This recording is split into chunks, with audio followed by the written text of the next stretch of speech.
Friends, இந்த வீடியோவில் வந்து ப்ரீவியஸ் இயர் கொஸ்டின்ஸ் தமிழ் பார்ப்போம். ஒரு 25 கொஸ்டின்ஸ் பார்ப்போம். ஃபர்ஸ்ட் கொஸ்டின் பாருங்கள்.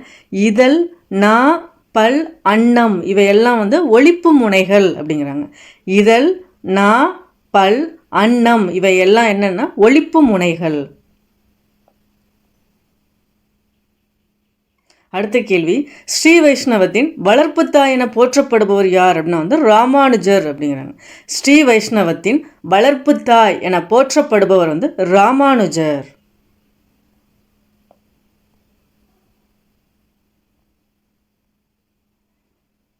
ஒன்றே குலம் ஒருவனே தேவன் என்பது டேஸ் நூலின் புகழ்மிக்க தொடர் அப்படிங்கிறாங்க.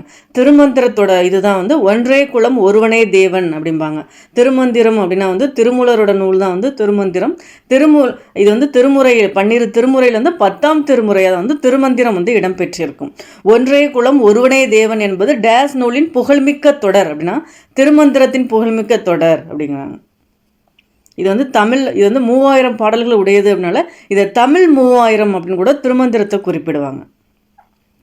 மருத நிலத்திற்குரிய தெய்வம் வந்து எது அப்படின்னா வந்து இந்திரன் அப்படிங்கிறாங்க. இதே வந்து என்ன, குறிஞ்சிக்கு வந்து மலையும் மலை சார்ந்த இடம், ஸோ தெய்வம் வந்து முருகர் வந்து இருப்பார். இதே வந்து என்ன, முல்லைக்கு வந்து என்ன தெய்வம் வந்து திருமால். மருதத்துக்கு வந்து இந்திரன் வருவாங்க, நெய்தலுக்கு வந்து வருணன் வருவாங்க, பாலைக்கு வந்து கொற்றவை வருவாங்க. நம்ம அந்த தெய்வம் ரொம்ப முக்கியம் பார்த்துங்க. மருத நிலத்துக்கு உரிய தெய்வம் வந்து எது அப்படின்னா வந்து இந்திரன். குறிஞ்சிக்கு முருகன், முல்லைக்கு திருமால், மருதத்துக்கு இந்திரன், நெய்தலுக்கு வருணன், பாலைக்கு வந்து கொற்றவை. தாண்டக வேந்தர் என அழைக்கப்படுபவர் யார் அப்படின்னா வந்து திருநாவுக்கரசர் அப்படின்னாங்க. அப்பர், மருணுக்கியார், வாகீசர், தாண்டக வேந்தர் இப்படிலாம் அழைக்கப்படுபவர் யார் அப்படின்னா வந்து திருநாவுக்கரசர். தாண்டக வேந்தர் என அழைக்கப்படுபவர் யார் அப்படின்னா திருநாவுக்கரசர். தேசியம் காத்த செம்மல் என திருவிக்காவல் புகழப்பட்டவர் யார் அப்படின்னா வந்து முத்துராமலிங்க தேவர். இது அப்படியே கேள்வியை உள்டாவும் கேட்பாங்க. திருவிக்கா வந்து யாரை வந்துன்னா தேசியம் காத்த செம்மல் அப்படின்னு வந்து குறிப்பிட்டிருக்காங்கன்னு சொல்கிறாங்களே.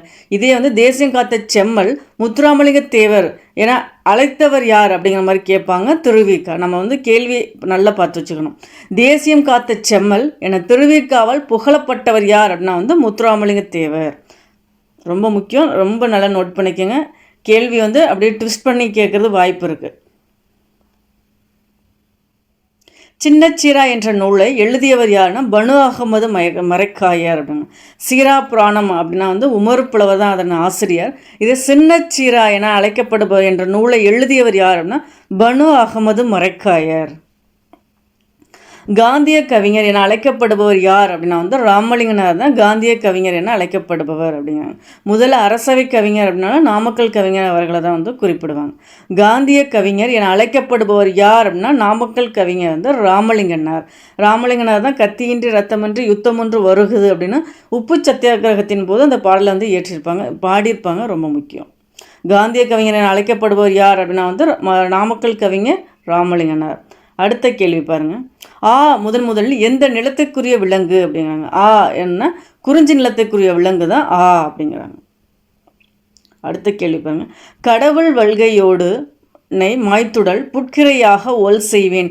இந்த வீர வரிகள் இவரால் கூறப்பட்டன அப்படின்னா தாவீது அப்படிங்க. கடவுள் வல்கையோடு மாய்த்துடல் புட்கிரையாக ஒல் செய்வேன். இந்த வரிகள் இடம்பெற்றுள்ளது.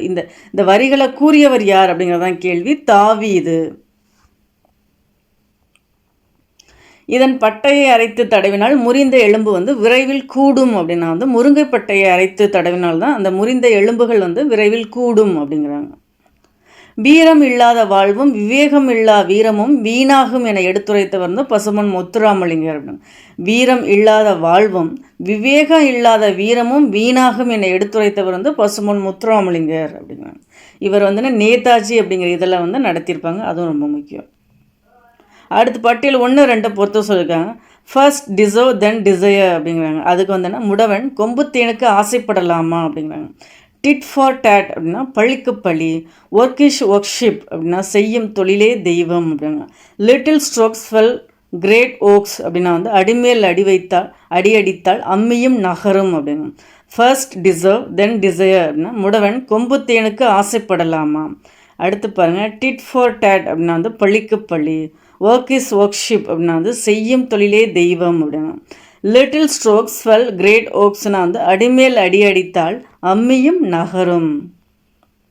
அடுத்து ஒரு பொறுத்துக பாருங்க. சொல்லையும் பொருள். விசும்பு அப்படின்னா வந்து வானம், இதே மறுப்பு அப்படின்னா வந்து தந்தம், கனல் அப்படின்னா நெருப்பு, களிறு அப்படின்னா யானை. இதெல்லாம் அடிக்கடி கேட்ட கேள்விகள்லாம் நோட் பண்ணிக்கோங்க. விசும்பு வானம், மறுப்பு அதன் பொருள் தந்தம், கனல் அப்படின்னா நெருப்பு, களிறு அப்படின்னா யானை. திருக்காவலூர் கலம்பகம் இவரால் எழுதப்படவில்லை அப்படிங்கிறாங்க. திருக்காவலூர் கலம்பகத்தின் ஆசிரியர் யார் அப்படின்னா வீரமாமுனிவர். அவரோட மறுபெயர்கள் தான் கான்ஸ்டன்ட் ஜோசப் எஸ்கிங்கிறது அவரோட இயற்பெயர். அவரை வந்தோன்னா தைரியநாதர் அப்படின்னு கூட குறிப்பிடுவாங்க. அதனால தான் தைரியநாத சுவாமி அப்படின்னு வந்து போட்டிருக்காங்க. ஜியு போப் அவர்கள் வந்து வரமாட்டாங்க. ஏன்னா ஏபிசி 3க்குமே ஒற்றுமை இருக்குது. டிங்கிறது வந்து வேறவங்க ஜியு போப். திருக்காவலூர் கலம்பகம் இவரால் எழுதப்படவில்லை அப்படின்னா வந்து ஜியு போப். ஏன்னா திருக்காவலூர் கலம்பகம் நூலின் ஆசிரியர் யார் அப்படின்னா வந்து வீரமாமுனிவர். கம்பனை கற்க கற்க கவிதையின் சீரிய இயல்புகளை அறியலாம் இப்படி கூறியவர் யார்னா எஸ் வையாபுரி பிள்ளை. கம்பனை கற்க கற்க கவிதையின் சீரிய இயல்புகளை அறியலாம் இப்படி கூறியவர் யார்னா எஸ் வையாபுரி பிள்ளை. பம்மல் சம்பந்த முதலியார் எழுதாத நாடகம் அதான் கேட்குறாங்க. எழுதாத நாடகம் வந்துன்னா பவளக்கொடி. இது வந்து சங்கரதாஸ் சுவாமிகள் அவர்களுடைய தான் பவளக்கொடி. பம்மல் சம்பந்த முதலியார் எழுதிய நாடகங்கள் என்னென்னு பார்த்தேங்க. மனோகரா, சபாபதி, பொன்விலங்கு, இது எல்லாமே வந்து பம்மல் சம்பந்த முதலியார் எழுதினது. அவர் எழுதாதது வந்துன்னா பவளக்கொடி. திருக்குறள், திருவாசகம், நாலடியார் ஆகிய நூல்களை ஆங்கிலத்தில் மொழிபெயர்த்தவர். நல்ல ஞாபகம். திருக்குறள், திருவாசகம், நாலடியார் ஆங்கிலத்தில் மொழிபெயர்த்த வந்து ஜியு போப் அவர்கள். அதை திருக்குறளை எந்த ஆண்டு மொழிபெயர்த்திருக்காங்க அப்படின்னு கேட்டிருக்காங்க அடிக்கடி. 1886 ரொம்ப முக்கியம். திருக்குறள், திருவாசகம், நாலடியார் ஆகிய நூல்களை ஆங்கிலத்தில் மொழிபெயர்த்தவர் ஜியு போப். அடுத்து ஒரு பொறுத்துக. ஆசார கோவைனா பெருவாயின் மொழியார், கார் 40 கண்ணன் கூத்தனார், முதுமொழி காஞ்சி கூடலூர் கிழார், நான்மணி கடிகை விளம்பி நாகனார் அப்படிம்பாங்க. ஆசார கோவை நூலின் ஆசிரியர் வந்து பெருவாயின் மொழியார், கார் 40னா கண்ணன் கூத்தனார், முதுமொழி காஞ்சி கூடலூர் கிழார், நான்மணி கடிகைனா விளம்பி நாகனார். அடுத்து ஒரு பொறுத்துக. திருநாவுக்கரசர் அந்த 12 திருமுறைகளில் வந்து திருஞான சம்பந்தர், திருநாவுக்கரசர், சுந்தரர் அவங்க பாடிய பாடல்களின் தொகுப்பு தான் வந்து தேவாரம் அப்படிம்பாங்க. சைவ சமய குழவர் வந்து நால்வர் அப்படின்னா வந்து அதுலேயும் திருஞான சம்பந்தர், திருநாவுக்கரசர், சுந்தரர், அடிஷ்னலாக மாணிக்க வாசகரும் வருவாங்க. அதை நல்லா நோட் பண்ணிக்கோங்க. ஒரு இடம் கேட்டிருந்தாங்க. சைவ சமய குறவர் நால்வருள் அரிமர்த்தன பாண்டியனிடம் பணியாற்றியவர் யாருன்னா மாணிக்க வாசகர் வருவாங்க. அது ரொம்ப முக்கியம். இதில் வந்து நம்ம வந்து அந்த திருமுறைகள் வந்து ஆர்டர் வந்து நோட் பண்ண சொல்கிறாங்க. சம்பந்தர் அப்படின்னா வந்து முதல் 3 திருமுறைகளை உடையதான் சம்பந்தர் அவர்களுடையது. திருநாவுக்கரசர் அப்படின்னா 4, 5, 6 வந்து திருநாவுக்கரசர் அவர்களுடையது. சுந்தரரோட வந்து 7ஆம் திருமுறையாக இருக்கும். மாணிக்க வாசகரோட திருமுறை 8ஆம் திருமுறையாக இருக்கும். அதுபடி பார்த்தோம்னா 4, 3, 2, 1 தான் கரெக்டு. திருநாவுக்கரசர் அவர்களுடையது 4, 5, 6 திருமுறை. சம்பந்தர் அவர்களுடையது முதல் 3 திருமுறை. சுந்தரர் அவர்களுடையது 7ஆம் திருமுறை. மாணிக்க வாசகர் அவர்களுடையது 8ஆம் திருமுறை. அந்த முதல் மூவரோட பாடல் இதை தான் வந்து தேவார பாடல்கள் அப்படிம்பாங்க. பொருந்தாத இணையன சிறுபஞ்சமூலம் காரியாசன், எழுத்து வந்து சீசு செல்லப்பா, ஞானரதம் வந்து பாரதியார் அவர்களுடையது. குயில் பாட்டும் பாரதியார் தான். ஸோ பி ஆப்ஷன் மட்டும்தான் இதில் வந்து பொருந்தாதது. நம்ம கேட்டிருக்கிறது பொருந்தாதது. கரெக்டாக பொருந்தினது ஒரு இடம் ரீட் பண்ணிக்கணும். சிறுபஞ்சமூலம் காரியாசன், எழுத்து சீசு செல்லப்பா, குயில் பாட்டு வந்து பாரதியார். அடுத்து பாருங்கள். தமிழ் செய்யுள் கலம்பகம் என்னும் நூலை தொகுத்தவர் யார் அப்படின்னா வந்து ஜியு போப். இப்போ தான் பார்த்தோம். திருக்காவலர் கலம்பகம் அந்த நூலின் ஆசிரியர் வந்து வீரமாமுனிவர் அப்படின்னா. இது தமிழ் செய்யுள் கலம்பகம் அந்த நூலை தொகுத்தவர் யார் அப்படின்னா ஜியு போப். இதே ஜியு போப் தான் திருக்குறளை 1886 மொழிபெயர்த்திருப்பாங்க. அதுவும் ரொம்ப முக்கியம்.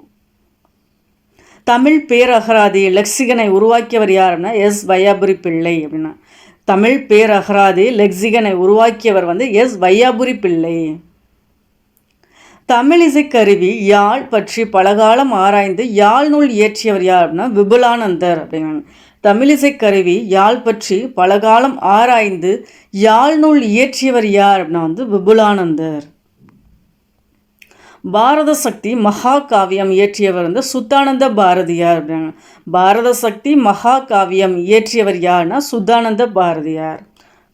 இதோட நம்ம வந்து ஒரு 25 கொஸ்டின்ஸ் பார்த்துருக்கோம் ஃப்ரெண்ட்ஸ். பிடிச்சிருந்தால் லைக் பண்ணுங்க. தேங்க்யூ.